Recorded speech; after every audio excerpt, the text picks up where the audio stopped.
We also have some news in the Trayvon Martin story tonight. A new attorney for George Zimmerman says that he believes his client acted in self-defense. And the reason for this is in part because Zimmerman says he said he passed a voice stress test during questioning. Now, authorities in Sanford confirmed to CNN that the police department does use voice stress tests.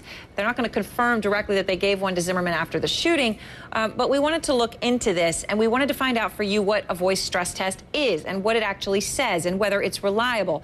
Our legal contributor, Paul Callan, is here. And Paul, good to have you with us. So we looked into this voice stress test to try to figure out what it is, since obviously it appears that it's going to be key in why they chose to not arrest him.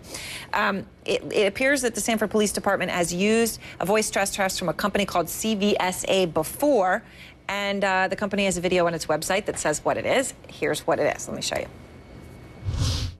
The CVSA is a patented solution that's become the truth verification device of choice for law enforcement, military, intelligence, and other investigators the world over.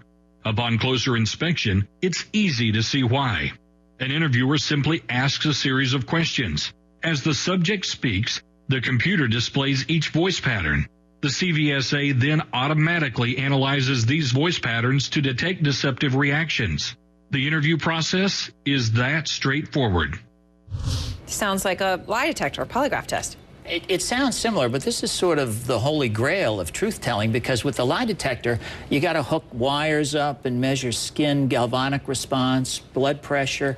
This is just measuring sound waves that are emanated when you talk, and then they look at it on a screen, and theoretically they can tell whether you're telling the truth or not. It's actually kind of scary. I mean, somebody could have this machine set up in a room, and you walk in, and they're going to know whether you're telling the truth or not. I don't buy it. But Sanford Police Department is not the only one that uses it. I know they're about $10,000 a machine. Thousands of police departments across the country use it. I know the results aren't admissible in court. So what does this do? Well, they're not admissible in court, and I think that's the key thing. You know, you look at that ad, they're talking about everybody using it, the military, the police. Well, the courts don't accept it because the science on this just isn't there at this point in time. I'm not saying that it won't be at some point in time, but to think that you're going to base a murder prosecution on this brand new science, it's not going to happen. And we've heard now in this Trayvon Martin case on both sides. There was a witness who came forward last week and said that he had analyzed the stress emanating out of one of the calls, and it supported the Trayvon Martin side of the story. So I'm not buying into it, and I don't think the courts will either.